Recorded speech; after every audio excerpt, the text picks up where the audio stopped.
So to see how the financial markets responded to the news out of Washington, let's cross now to Bennett from the business desk.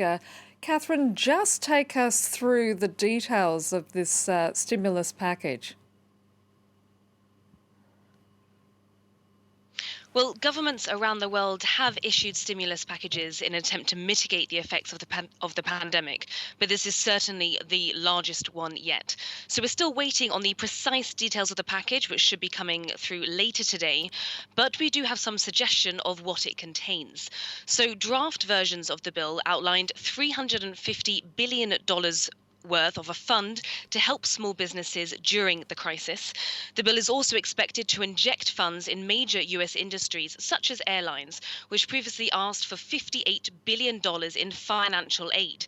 Now, the question remains is whether they will receive that aid in cash payments, which is what they want, or in loans. Now, the Democratic contingent in the Senate also wanted to make sure that there were certain caveats to that aid for the airlines. For instance, airlines that have received a bailout are not allowed to buy back stock or to give out bonuses to chief executives.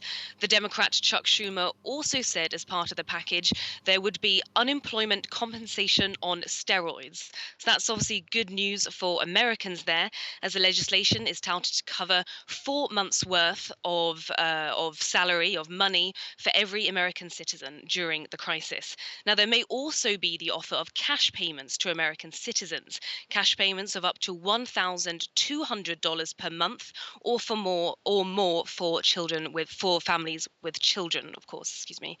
The agreement will also offer $150 billion to states to help them fight the pandemic. This, of course, as there's been a delay in tax revenue to states across the US.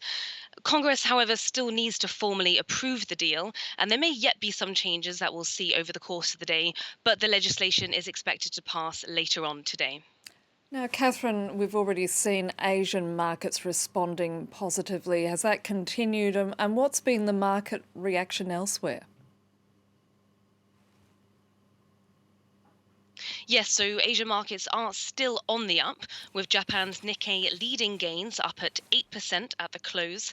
The Kospi moved up almost 6%, Shanghai's composite rose over 2%, and the Hang Seng index moved up nearly 4%.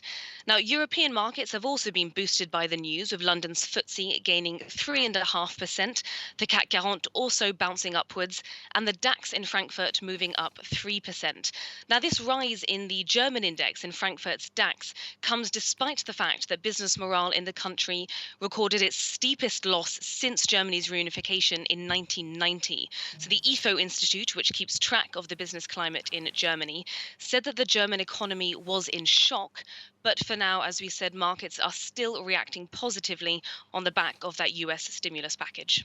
Catherine Bennett, thank you for that.